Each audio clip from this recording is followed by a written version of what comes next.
Assalamualaikum warahmatullahi wabarakatuh. Bertemu lagi dengan Ustazah Uki di SMP Al-Falah Ketintang, Surabaya. Di sini Ustazah akan menerangkan apa sih rumpun sains itu. Rumpun sains adalah pembelajaran matematika dan dikolaborasi dengan pembelajaran IPA. Kolaborasinya seperti apa ya? Kolaborasinya di mana nanti akan diceritakan pada pembelajaran matematika itu dihubungkan dengan pembelajaran IPA. Begitu pula sebaliknya. Pasti akan lebih asik sekali. Shh, jangan lupa, rumpun sains 1 minggu hanya 1 kali. Pasti udah gak sabar nih.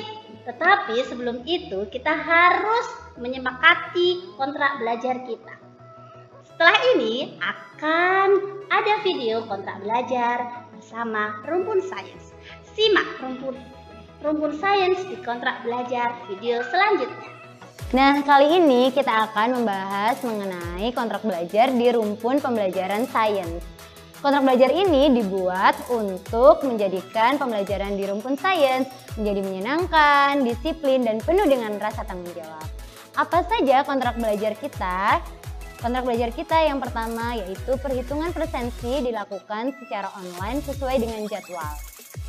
Dalam hal ini sudah disampaikan ya oleh Ustazah Uki bahwa jadwal kita setiap minggu sekali hanya 1 kali, maka harus dilakukan sesuai dengan jadwal. Yang kedua yaitu sebagai bentuk kehadiran kalian, maka kalian anandaku wajib memberikan komentar di kolom YouTube. Caranya adalah tuliskan nama lengkap kalian, _ kelas kalian.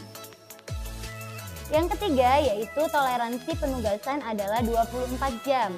Dalam hal ini 24 jam terhitung mulai dari deadline yang telah ditentukan oleh Ustazah Firda, Ustazah Uki ataupun Ustazah Miftah dalam penugasan yang diberikan. Dan yang keempat yaitu konsekuensi untuk keterlambatan penugasan. Setiap tugas yang terlambat tentunya akan ada konsekuensi yang diberikan oleh ustadzah-ustadzah di masing-masing mapel pada rumpun sains. Yang kelima, kabar bahagianya tidak ada penilaian harian ataupun ulangan harian yang akan diberikan di rumpun sains. Nah, penilaiannya akan diambilkan dari scoring setiap penugasan yang telah diberikan kepada kalian di setiap minggunya. Yang keenam, harapan ustadzah segala aktivitas yang dilakukan di rumpun pembelajaran sains harap dilakukan dengan penuh kejujuran dan tanggung jawab. Nah, selanjutnya kita simak materi apa saja yang akan kita bahas di tahun ajaran kali ini. Simak berikut ini.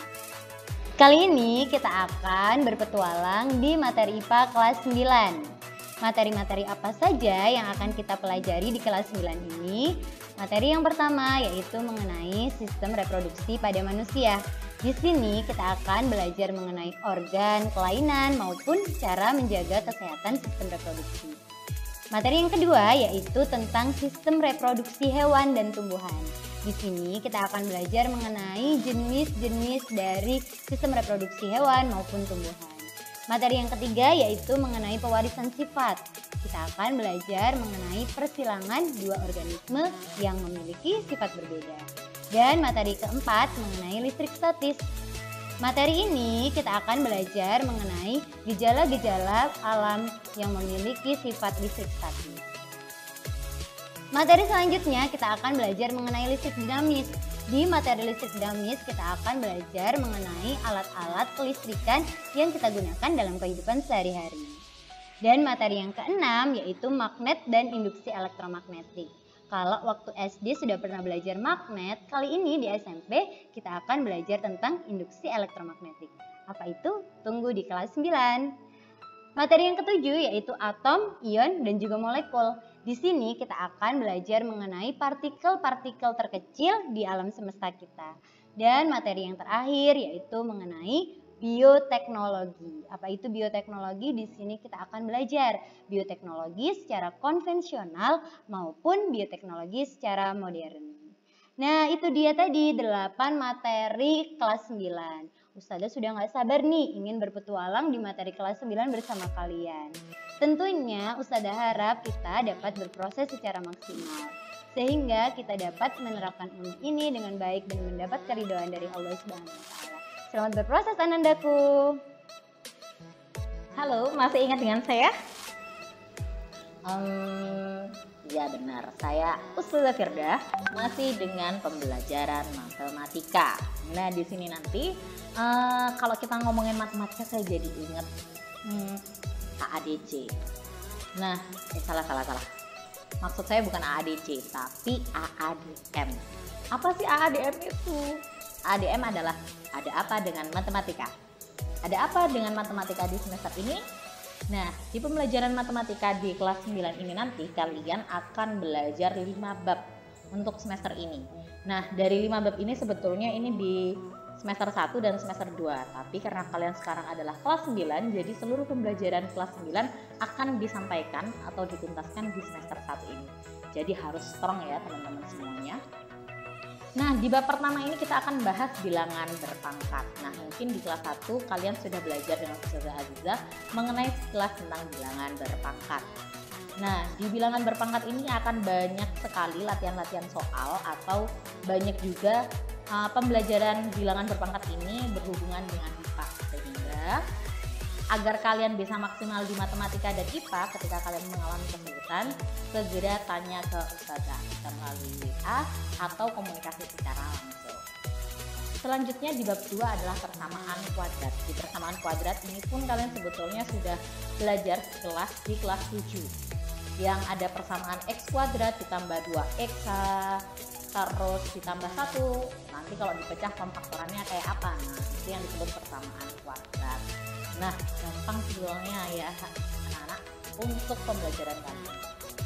Selanjutnya ada bab ketiga yaitu transformasi geometri. Nah, untuk transformasi geometri ini kalau belajar dari kakak kalian sebelumnya, materi ini adalah paling mudah. Satu pertemuan aja udah cukup kayaknya. Karena transformasi geometri ini benar-benar erat hubungannya dalam kehidupan sehari-hari. Jadi kalau kita nalar, kita bayangkan itu sangatlah mudah. Nah, di bab keempat kita akan belajar tentang kesebangunan dan kongruensi. Nah, kesebangunan dan kongruensi ini banyak implementasinya dalam kehidupan sehari-hari juga. Dan mayoritas soal-soal yang dikeluarkan pun nanti akan erat hubungannya dengan kehidupan kalian. Dan di bab terakhirnya adalah BRSL. Apa itu? Bangun ruang sisi lengkung. Nah, di pembelajaran ini kalau kalian di kelas 2 sudah belajar BRSD, yaitu bangun ruang sisi datar, ada kubus, ada balok dan lain sebagainya. Semuanya kan kotak-kotak gitu ya, datar gitu ya. Nah, kalau di pembelajaran BRSL ini atau sisi lengkung nanti berarti ada kerucut, ada tabung yang ada lengkung-lengkung gitu, ada bola juga dan lain sebagainya. Nah, itu aja pembelajaran matematika. Dan saya janjikan pembelajarannya sangat singkat dan sangat mudah dipahami. Penasaran kan? Yuk kita lebih semangat lagi untuk belajar di rumpun sains ini. Saya tutup dulu. Terima kasih. Mohon maaf atas salah kata dan salah ucap. Wassalamualaikum warahmatullahi wabarakatuh.